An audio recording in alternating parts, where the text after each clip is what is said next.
Hello students, आज हम standard 7 का प्रैक्टिस सेट 38 देख रहे हैं।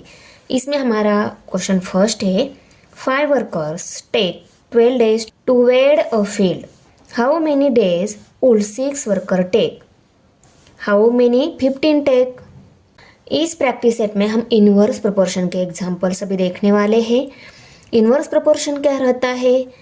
अभी देखो, यहाँ पे दो क्वांटिटीज दी गई है। पहले 5 workers take 12 days to weed a field. Okay, इसमें कौन सी दो क्वांटिटी है? वर्कर्स ये एक क्वांटिटी है और डेज ये दूसरी क्वांटिटी है। ओके, डायरेक्ट प्रोपोर्शन में जो दो क्वांटिटी रहती है उसमें से एक को हमने बढ़ाया, दूसरी ऑटोमेटिकली बढ़ जाती थी। करेक्ट। तो इस इनवर्स प्रोपोर्शन के एग्जांपल में कैसा है? एक क्वांटिटी को हमने बढ़ाया, दूसरी ऑटोमेटिकली कम हो जाती है। ओके, अभी देखो ना, यहाँ पे 5 वर्कर्स है। यहाँ पे वर्कर्स क्या कर रहे हैं? फील्ड में वेड्स का काम कर रहे हैं। वेड्स जो ग्रास जो रहता है वो निकालने का काम कर रहे हैं ना। 5 वर्कर्स 12 वेज में कंप्लीट कर रहे हैं। इस क्वांटिटी को हमने बढ़ाया, 5 की जगह इसको 6 कर दिया।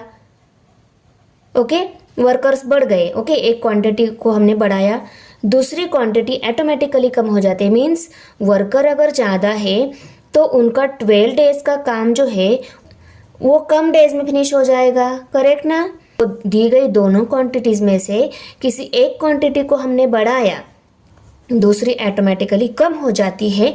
ये इनवर्स प्रोपोर्शन का एग्जाम्पल है। ओके, ऐसा पहचाना जाता है। एक क्वांटिटी को बढ़ा के देखो, दूसरी जो क्वांटिटी है वो ऑटोमेटिकली कम हो जाती है। और इस एग्जाम्पल में हमें देखो, यहाँ पे बोला क्या गया है, how many days would 6 worker take?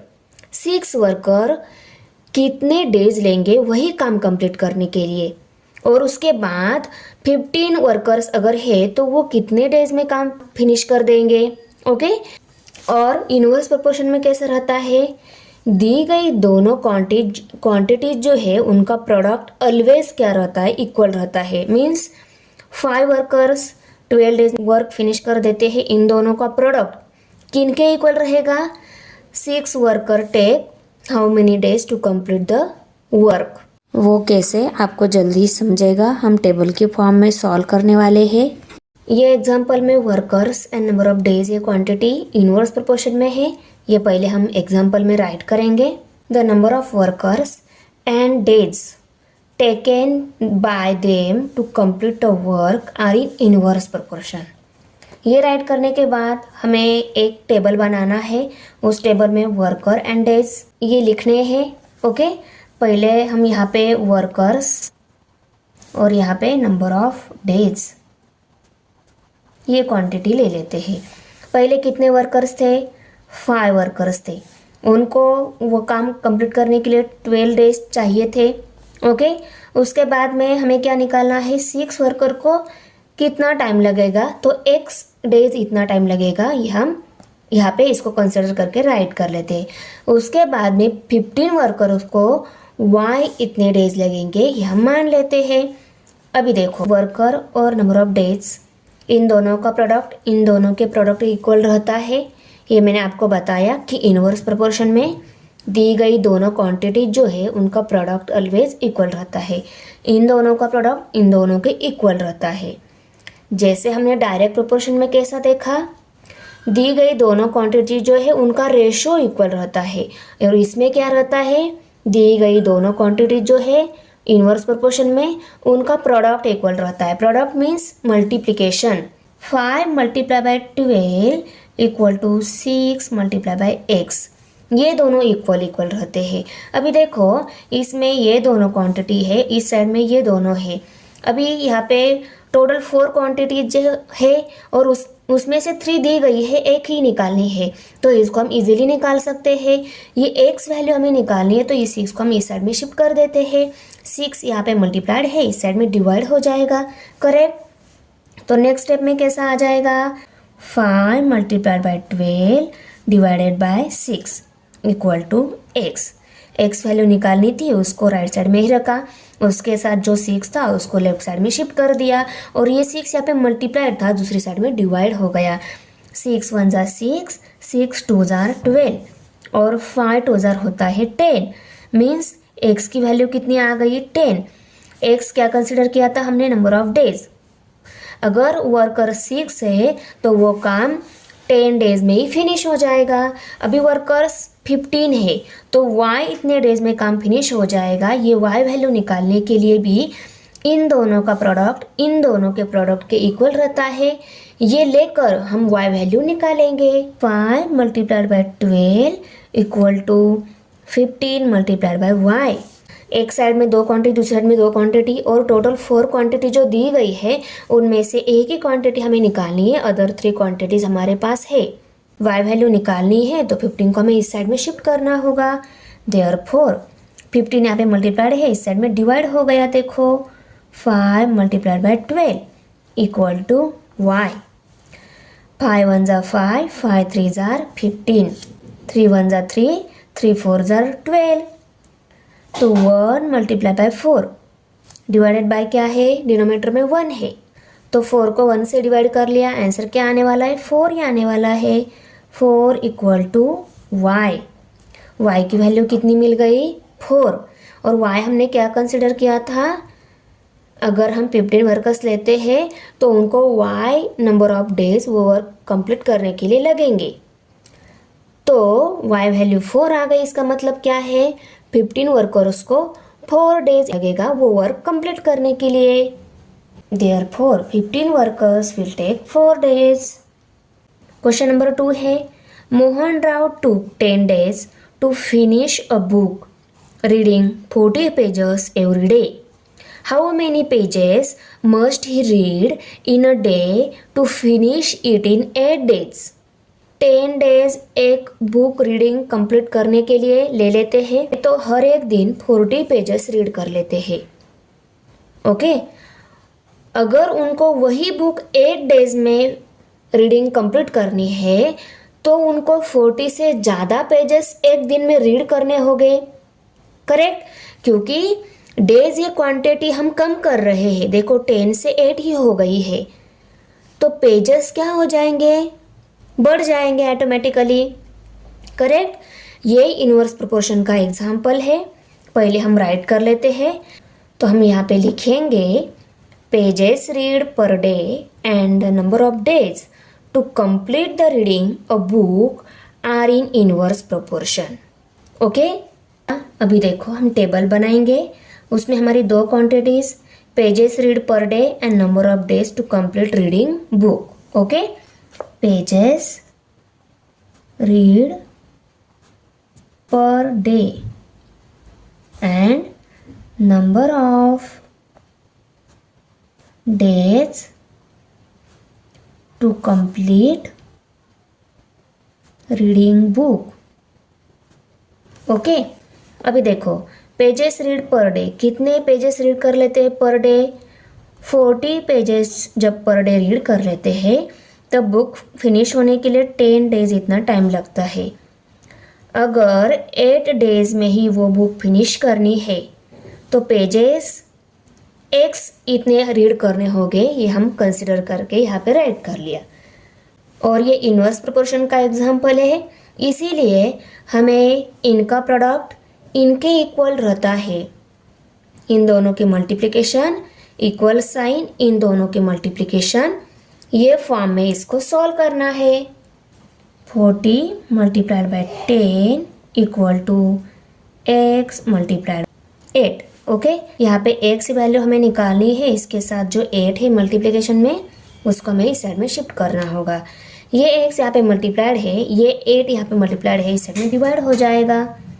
तो यहाँ पे डिनोमिनेटर में 8, 40 multiplied by 10 equal to x। 2 4 ज़ा 8, 2 5 ज़ा 10, 4 1 ज़ा 4, 4 10 ज़ार 40 और 10 मल्टीप्लाई बाय 5 कर लिया, 50 ये आंसर आ रहा है। x की वैल्यू 50 आ गई। इसका मतलब क्या है, मोहन राव को अगर वो बुक 8 डेज में कंप्लीट करनी है रीडिंग की तो उनको हर दिन x इतने पेजेस मीन्स 50 इतने पेजेस रीड करने होंगे। 50 pages should be read to complete reading the book. Question number 3 है Mary cycles at 6 km per hour. How long will she take to reach her aunt's house, which is 12 km away? If she cycle at a speed of 4 km per hour, how long would she take? ये जो example दिया हुआ है ये easy है पर थोड़ा सा डिफरेंट वे से इसको सॉल्व करना है.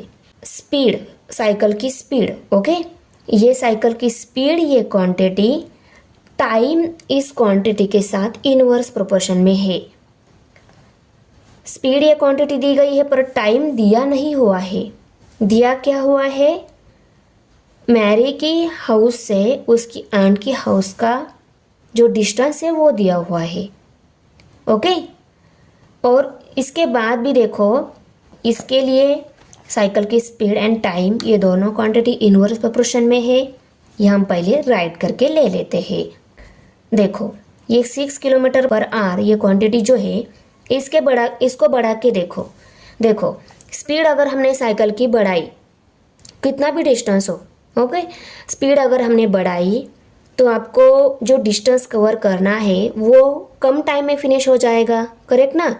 अगर आपने साइकिल की स्पीड कम कर दी तो डिस्टेंस कवर करने के लिए आपको ज़्यादा टाइम लगेगा. इसीलिए टाइम एंड स्पीड ये क्वांटिटी इनवर्स प्रोपोर्शन में है. ये हमने यहाँ पे राइट कर लिया. ओके, और अभी देखो इसके लिए हम टेबल बनाएंगे. टेबल में हम पहले लिखेंगे स्पीड, उसके बाद में टाइम, और उसके बाद हमें डिस्टेंस भी लेना है. इसमें डिस्टेंस क्यों लेना है ये आपको बताऊंगी. ओके, स्पीड कितनी दी गई है पहले साइकिल की? 6 किलोमीटर पर आवर. ओके, के लिए डिस्टेंस कितना कवर करना है? 12 किलोमीटर. टाइम नहीं दिया हुआ है इसमें. करेक्ट? इस टाइम को यहाँ पे हम x मान लेते हैं.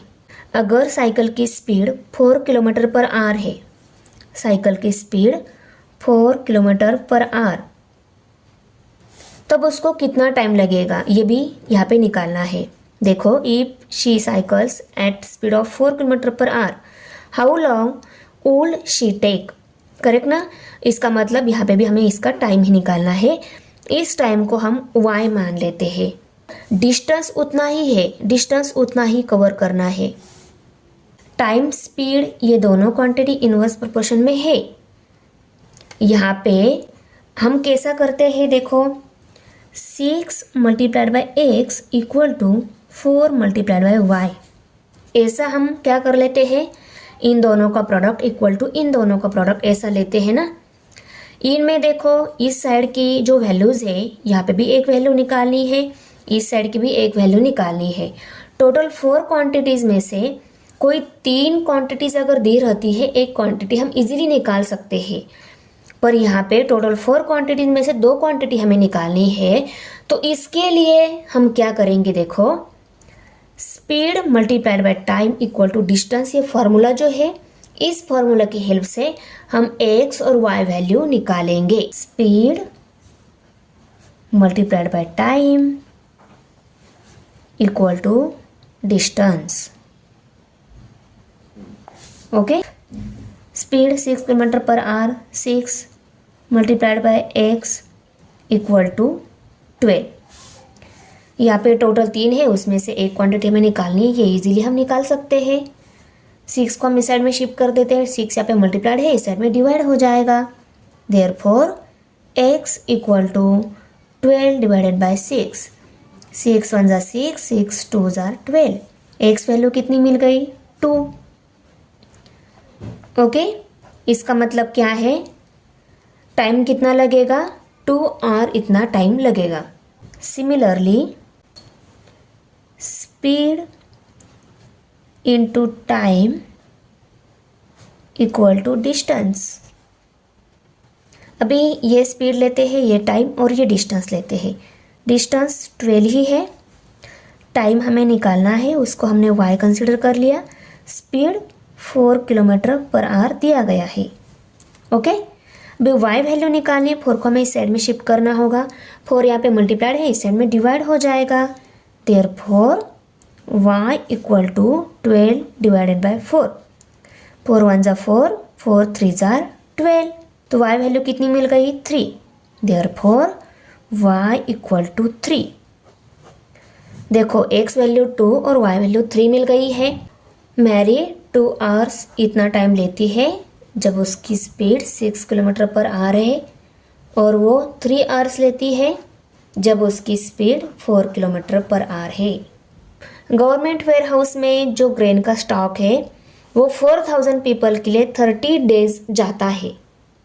ओके, और 6000 पीपल के लिए कितने डेज जाएंगे वो ग्रेन, ये हमें निकालना है। यहाँ पे पहले देखो, यहाँ पे डेज और पीपल, ये जो क्वांटिटीज़ है, number of people and number of days, ये जो क्वांटिटी है ये इनवर्स प्रोपोर्शन में है। करेक्ट ना?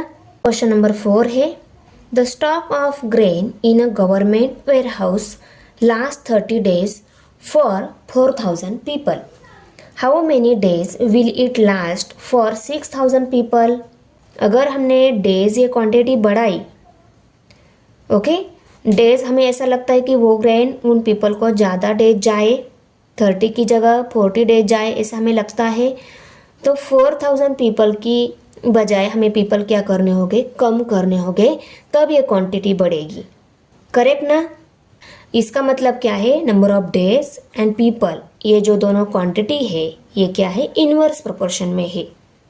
The number of people and the number of days that the stock of grain are in inverse proportion. Okay, अभी हम टेबल बना लेते हैं।